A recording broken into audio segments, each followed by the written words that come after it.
Kryeministri Edi Rama ka vazhduar sot takimet elektorale me qytetarët në Devoll.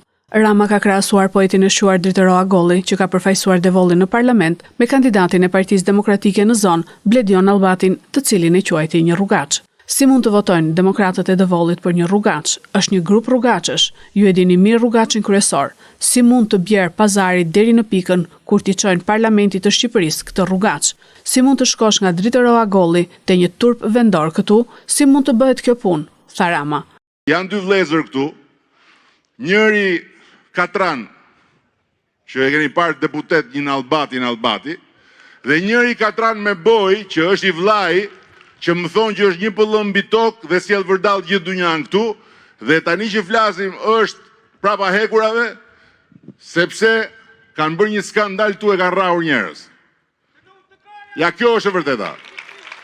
Dhe këta tani do bëjnë Devollin madhështor. Kupton apo jo? Një xhuxh agresiv do bëjnë Devollin madhështor bashkë me vllain. Kurse më herët, Kryeministri Edi Rama nga rrjetet sociale u kërkoi përsëri emigrantëve në Greqi që të marrin zarfet në post për të votuar në zgjedhjet e 11 majit.